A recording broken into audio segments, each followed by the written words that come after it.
26에서 27절.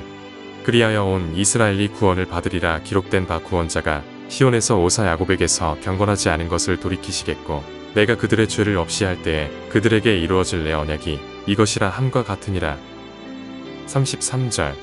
깊도다 하나님의 지혜와 지식의 풍성함이여 그의 판단은 헤아리지 못할 것이며 그의 길은 찾지 못할 것이로다. 로마서 11장 말씀 우리 함께 살펴보기를 원합니다. 우리가 잘 알고 있는 것처럼 사도 바울은 이방인을 사도로 보내셨습니다. 사도 바울은 어떻게 해서든지 한 사람이라도 더 얻기 위하여 최선을 다하는 사도였습니다. 그는 이방 가운데 교회를 세우고 복음을 전파하는 전도자의 삶을 살았습니다. 그런데 그렇다고 해서 사도 바울이 이스라엘을 향한 마음이 다 식었는가 하면은 그것은 또 아니었습니다.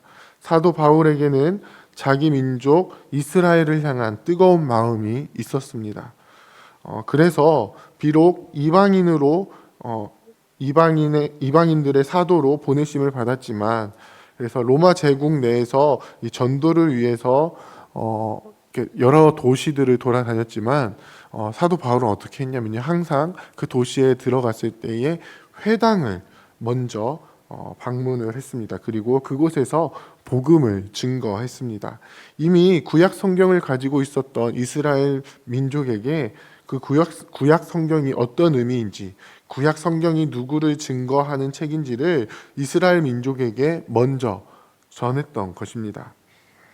지금 사도 바울이 쓴 이 로마서를 받는 이 로마 교회는 조금 독특한 교회였습니다.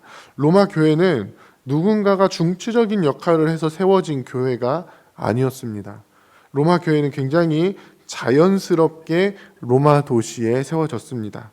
많은 학자들이 추측하기로는요, 이 오순절 예루살렘에 모였던 디아스포라 유대인들 중에 이 로마에서 예루살렘을 방문했던 유대인들이 베드로의 설교를 듣고 또 세례를 받고 다시 자기 지역인 이 로마로 왔을 때에 자연스럽게 그때 회개하고 세례를 받았던 사람들이 모여서 세워진 교회가 바로 이 로마 교회라고 이야기를 합니다. 이방 지역의 사도들을 통해서 세워진 교회가 아니라 세례를 받은 자들이 자연스럽게 모여서 교회가 세워졌습니다. 또한 중요한 특징 중에 한 가지는요, 그렇게 자연스럽게 세워진 교회는 유대인 중심의 교회가 아니라 이방인 중심의 교회가 되었다는 것입니다. 일반적으로 이방 지역에 세워진 교회 안에서 이 문제가 되었던 것은 유대인 출신의 성도들의 이 세력이 교회 안에서 더 커서 이방인 출신 성도들에게 율법적인 것들을 강요하면서 생겨난 것들이 많이 있었습니다. 그런데 로마 교회 안에서 있었던 문제는 반대로 유대인 출신 성도보다 이방인 출신의 성도들이 더 많아서 생겨나는 문제가 많이 있었습니다. 그들에게는 유대인들을 통하지 않고 자생적으로 생겨난 교회라는 자부심이 있었던 것 같습니다.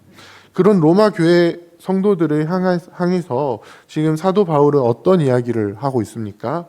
바로 하나님께서 이스라엘 민족, 특히 이 하나님의 백성으로 삼은 자들을 버리셨는가 하는 질문을 던지고 있는 것입니다. 하나님이 자기 백성을 버리실 수 있으십니까? 사도 바울은 절대로 아니라고 대답을 합니다. 왜냐하면 하나님께서는 아주 열악한 상황 속에서도 자기 백성을 보존하시는 분이시기 때문입니다. 그러면서 엘리야 시대를 예로 들면서 설명을 하고 있는데요. 이 엘리야가 아합 왕에게 쫓기면서 하나님께 이 이스라엘 민족에 대해서 이야기를 합니다. 하나님, 이 민족이 주의 선지자들을 죽이고 주의 제단들을 헐어버리고 이제 나만 남았습니다. 그런데 이제 나의 목숨도 찾고 있습니다. 그랬더니 하나님께서 엘리야에게 어떤 대답을 주십니까? 내가 나를 위하여 바알에게 무릎을 꿇지 아니한 사람 몇 명을 남겨두셨습니까? 7,000명을 남겨두셨다라고 말씀하십니다. 하나님은 이 남은 자들을 통해서 다시 이스라엘을 회복시키실 것을 보여주십니다. 바알에게 무릎 꿇지 않고 바알을 섬기지 않는 남은 자들을 통해서 다시 이스라엘 민족을 일으키실 것입니다. 이때 일으키시는 민족은 어떤 민족입니까? 하나님을 잘 섬기는 민족입니다. 이스라엘이 망하는 것처럼 보이지만 아직 남아있는 하나님의 백성들을 통해서 다시 그 나라를 회복시키실 것입니다. 이 남은 자에 대한 메시지가 강하게 남아있는 구약 성경은 바로 이사야입니다. 이사야에 보면요, 하나님께서 황폐해진 도시에 그루터기를 통해서 다시 나무가 무성해지게 하실 것을 보여주십니다. 그 전에는 백성들의 눈을 어둡게 하시고 귀를 닫으셔서 보아도 보지 못하고 들어도 깨닫지 못하게 하시지만 어떤 약속을 주십니까? 남은 자를 통해서 분명하게 하나님의 나라를 회복시키실 것이다 라고 약속해 주고 계신 것입니다. 이 회복은 무엇을 통해서 이루어집니까? 남은 자들의 어떠한 능력으로 이루어지는 것인가요? 아니죠. 사도 바울은 전적으로 하나님의 은혜임을 천명하고 있습니다. 5절에 보면 은혜로 택정함을 받은 남은 자가 지금도 있다라고 이야기를 합니다. 그리고 6절에 보면요, 그것이 은혜로 된 것이면 행위로 된 것이 아는 것, 행위로 된 것이 아닌 것이니, 만약 행위로 된 것이면 어떻다는 거죠? 그 남은 자의 능력으로 된 것이면, 그 남은 자의 어떠한 자격으로 된 것이면 그게 은혜입니까? 은혜가 아닙니까? 은혜가 아닌 것이 됩니다. 하나님의 나라는 전적으로 하나님의 은혜로 말미암아 이루어지는 나라입니다. 사도 바울은 그것을 지금 강조해서 지금도 그 하나님의 은혜로 말미암아 택정함을 받은 사람이 있다라고 이야기를 하고 있습니다. 지금 로마 교회의 중추를 이루고 있는 이방인들, 이 복음을 듣고 성도로 부르심을 받아서 교회의 구성원으로 공동체를 이루고 있는 그들 역시 하나님의 은혜로 말미암아 성도로 부르심을 받은 것입니다. 그렇기 때문에 사도 바울은 로마 교회를 향해서 뭐라고 이야기를 합니까? 접붙임을 받은 가지로 교만하지 말아야 한다라고 분명하게 말씀합니다. 만일 교만하게 되면, 마음을 높은 곳에 두면 어떻게 됩니까? 21절에 보면 원 가지들도 아끼지 아니하셨은즉 너도 아끼지 아니하시리라 분명하게 경고를 하고 있는 것입니다. 사랑하는 부평교회 성도 여러분, 우리는 하나님께서 은혜로 부르시고 예수 그리스도께 접붙이신 가지입니다. 우리는 돌 감람나무로서 원 가지에 붙이셨습니다. 무엇을 위해서 그렇게 하셨습니까? 무엇을 위해서 우리를 원 가지에, 원 나무에 딱 붙이셨습니까? 그것은 원 나무로부터 양분을 받아서 열매를 맺게 하기 위해서입니다. 하나님의 나라를 온전히 이루기 위해서 그렇게 하셨습니다. 하나님의 나라를 회복시키시기 위해서 그렇게 하셨습니다. 이 일을 위해서 하나님께서는 자기 백성을 택하시고 부르시고 은혜를 입게 하셔서 이 일들을 이루어 가십니다. 아주 열악한 상황 속에서도 남은 자를 남겨두시고 하나님의 나라를 이루어 가십니다. 오늘날 이 시대를 보면은 정말 선한 것이 하나도 없는 것처럼 보이는 그러한 시대입니다. 어떻게 이러한 시대 속에서 하나님의 나라를 이루어 갈 수 있을까 하는 그런 걱정이 드는 시대입니다. 그리스도인으로 하루하루를 살아간다는 것이 정말 너무나도 어렵고 힘들고 정말 엘리야가 느꼈던 것처럼 생명의 위협을 느낄 수도 있는 그러한 시대를 우리는 살아가고 있습니다. 어쩌면 정말 신실한 그리스도인이라면 매일같이 하나님께 하나님 이 땅에 정말 선한 것이 하나도 없습니다. 이곳에서 하나님의 나라를 이룰 수 없을 것처럼 보입니다. 우리 너무나도 지치고 앞도 보이지 않고 어떻게 해야 할지 알 수도 없는 너무 힘이 드는 그런 상황입니다. 라고 이 불평을 쏟아낼지도 모르겠습니다. 그런 하나님의 백성에게 주님은 오늘 뭐라고 말씀하고 계십니까? 내가 아직 세상 문화에 무릎 꿇지 않은 신실한 백성을 남겨두었다. 내가 아직 이 땅에 어둠에 잠식되지 않은 빛의 자녀들을 남겨두었다. 내가 아직 이 세상의 물살에 휩쓸려 가지 않은 믿음의 백성들을 남겨두었다. 이렇게 말씀하고 계신 것입니다. 우리는 그것을 어떻게 확신할 수 있습니까? 사도 바울은 또 어떻게 확신했습니까? 오늘 본문을 보면요, 하나님께서 자기 백성을 절대로 버리시지 않으신다라는 분명한 사실 때문에 사도 바울은 그것을 확신하고 있음을 볼 수 있습니다. 사도 바울은 자기 민족 이스라엘 백성이 온전히 회복되고 구원받게 될 그날을 바라보고 있습니다. 비록 이스라엘 민족이 먼저 받은 복음을 받아들이지 못하고 그로 인해서 이방인들이 복음을 받고 풍성함을 누리게 되었지만, 그러한 이방인들을 보면서 이스라엘 백성들이 어떻게 한다라고 이야기를 하죠. 11절에 보면 시기한다라고 이야기를 합니다. 그래서 그 복음으로 돌아오게 될 것이다 라고 분명하게 확신하고 있습니다. 그러면서 구약 성경의 말씀을 인용하고 있는데요, 26절에 보면은 구원자가 시온에서 오사 야곱에게서 경건하지 않은 것을 돌이키시겠고, 그 다음에는요, 내가 그들의 죄를 없이 할 때에 그들에게 이루어질 내 언약이 이것이라고 분명하게 선언하고 있습니다. 그리스도께서 구원자로 분명하게 나타나시면서 자기 백성을 어떻게 해서든지 구원하시고 모든 죄를 없이 하시고 영원한 하나님의 나라로 이끄실 것을 분명하게 선언하고 있는 것입니다. 그렇기 때문에 우리는 어떻게 살아갈 수 있습니까? 구원에서 떨어진 것처럼 보이는 유대인들을 조롱하는 것이 아니라 복음의 첫 씨앗을 품고 그 복음이 우리에게 전해지도록, 비록 그것이 이스라엘 민족이 더러 우둔해져서 복음을 받아들이지 못하는 형태로 이루어졌다고는 하나, 우리에게 전해진 이 복음으로 인해서 자기 백성을 분명하게 구원하시는 하나님이심을 가르쳐주는, 결국 이스라엘뿐만 아니라 이 땅의 모든 택한 백성들을 구원하실 하나님의 이름을 찬양하게 되는 것입니다. 어떻게 찬양합니까? 사도 바울은요, 오늘 36절에서 38절의 말씀을 가지고 하나님께 최고의 찬양을 올려드립니다. 깊도다 하나님의 지혜와 지식의 풍성함이여, 그의 판단은 헤아리지 못할 것이며 그의 길은 찾지 못할 것이로다. 누가 주의 마음을 알았느냐? 누가 그의 모사가 되었느냐? 누가 주께 먼저 드려서 갚으심을 받겠느냐?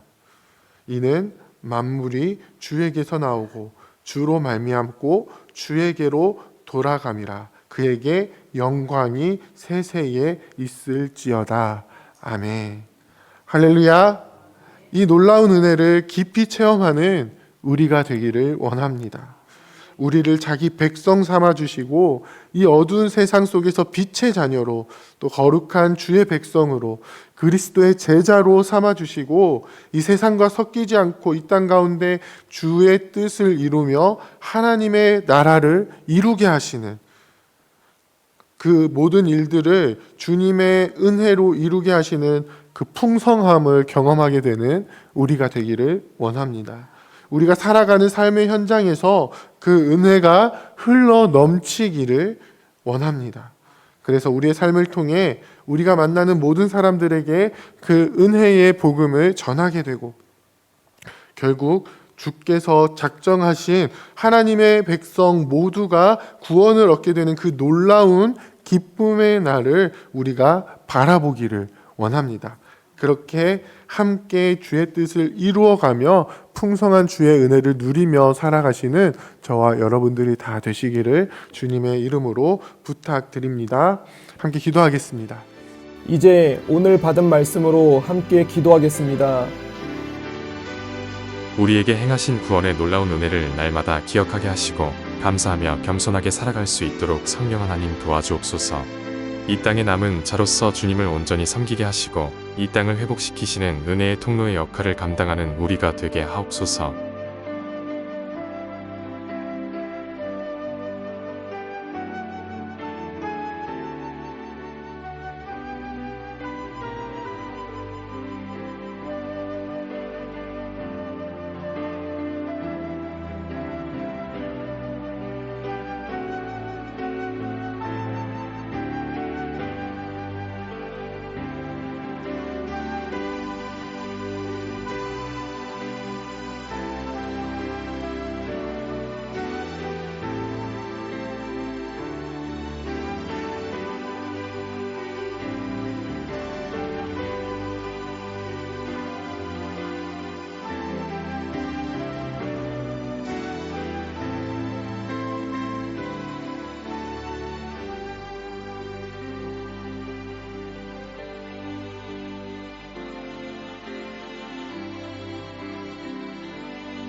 이제 개인의 기도 제목을 가지고 하나님 앞에 기도하시기 바랍니다.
수고하셨습니다. 오늘도 하나님의 인도하심 가운데 승리의 하루를 보내시는 우리 재건부평교회 모든 성도님들이 되시기를 주님의 이름으로 축복합니다.